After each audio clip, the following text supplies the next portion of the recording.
अक्सर love marriage को हमारे समाज में शक की निगाह से देखा जाता है, और जब दो लोग समाज से बेफिक्र होकर, समाज के अगेंस्ट होकर लव मैरिज करने का डिसीजन ले लेते हैं, तो हर कोई इस इंतजार में रहता है कि देखते हैं इनकी शादी कब तक चलेगी, कितने महीने तक चलेगी, कितने साल तक चलेगी। और कहीं ना कहीं हर किसी को इंतजार रहता है कि कब इनका ब्रेकअप हो जाए, कब इनका डाइवोर्स हो जाए। आखिर ऐसा क्या रीजन है कि अगर हम परसेंटेज के हिसाब से देखें तो लव मैरिजेज में ज्यादा ब्रेकअप होते हैं, ज्यादा डाइवोर्सेस होते हैं? देखिए, बड़ी सिंपल सी बात है दोस्तों। जब आप किसी को प्यार करते हैं, जब किसी के अट्रैक्शन में हम आ जाते हैं, तो उस समय पर हमें उस इंसान के अलावा कुछ भी समझ में नहीं आता। दुनिया उसके बारे में कुछ भी बोले, लेकिन हमें वो इंसान इस दुनिया का बेस्ट पर्सन नजर आ रहा होता है। उसकी हर कमी के बारे में, चाहे उसका खास इंसान आपको आकर बता क्यों ना दे, फिर भी आप उस बात को अनसुनी कर देते हो, और एक समय के बाद आपको रियलाइज होता है कि आपने कहीं ना कहीं गलती कर दी। जी हाँ, देखिए, बड़ी सिंपल सी बात है। लव मैरिज में जब दो लोग एक साथ आ जाते हैं, उसके बाद कुछ समय तक तो वो लोग एक हवाई दुनिया में जीते हैं, लेकिन जब धीरे धीरे धीरे धीरे शादी की सच्चाई से उनका सामना होता है, जिम्मेदारियों से सामना होता है, जब एक ख्याली दुनिया से उनका सच्चाई की दुनिया में आगमन होता है, तो उस समय पर कहीं ना कहीं उनके पैर डगमगा जाते हैं। और पहले से ही वो लोग तो दुनिया के अगेंस्ट जाकर शादी करते हैं, तो ऐसी कंडीशन में दोनों कहीं ना कहीं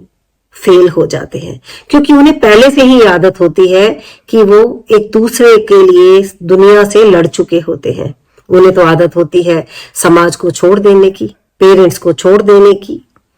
अब जो इंसान पहले अपने माँ बाप को छोड़ चुका होता है, अपने रिश्तेदारों को छोड़ चुका होता है, इसका मतलब ये है कि वो इस एक हैबिट में है, और जो काम इंसान पहले कर चुका होता है उस काम को दोबारा करने में उसको कोई आपत्ति नहीं होती। और दूसरा, वो लोग दोनों आपस में एक बराबर के लेवल पर होते हैं, कहीं ना कहीं दोनों दोस्त भी होते हैं, तो इसलिए वो एक दूसरे की रिस्पेक्ट करने की बजाय, या फिर ये कह सकते हैं कि एक दूसरे को ऑनर देने की बजाय, वो अपने आप को बराबर समझते हैं।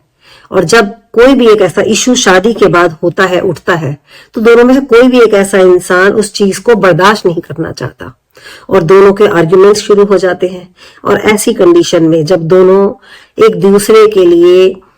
आर्ग्यूमेंट्स का पूरा एक पिटारा खोल देते हैं, हम बोल सकते हैं, जब दोनों की शिकायतें एक लेवल पर बढ़ने लग जाती हैं, तो उन दोनों को ही एक समय बाद लगता है कि उनसे गलती हो गई, और शायद लोग ठीक ही बोल रहे थे। ऐसी कंडीशन में समय आता है एक दूसरे को छोड़कर आगे बढ़ जाने का, और वो लोग तो ऐसा पहले कर ही चुके होते हैं, क्योंकि वो अपने पेरेंट्स के अगेंस्ट जाकर, अपने पेरेंट्स को छोड़कर इस शादी के बंधन में बंधे थे। अब उन्हें लाइफ में कहीं ना कहीं ये काम दोबारा करना होता है। बस फर्क सिर्फ इतना होता है कि पहले बारी थी पेरेंट्स को छोड़ने की, और अब नंबर आता है उनके अपने पार्टनर को छोड़ने का। सिर्फ एक अकेला एक ऐसा रीजन है जिसकी वजह से ज्यादातर लव मैरिजेस का ब्रेकअप हो जाता है, डाइवोर्स हो जाता है, और ऐसी शादियां सक्सेसफुल नहीं होती। अगर आप भी ऐसी किसी शादी करने का सोच रहे हैं, अपने पेरेंट्स के अगेंस्ट जाकर ऐसा कोई फैसला लेने जा रहे हैं, तो मेरी आपको ये राय है कि कोशिश कीजिए, बेशक थोड़े समय बाद आप ये डिसीजन लें, लेकिन कोशिश कीजिए अपने पेरेंट्स को मनाइए, क्योंकि पेरेंट्स के आशीर्वाद के बिना ये संबंध अधूरा ही रहता है, और आपको जाने अनजाने बहुत ज्यादा मुश्किलों का सामना करना पड़ सकता है। ध्यान दीजिए, ये आपकी लाइफ का सवाल है। जी हाँ, टेक केयर।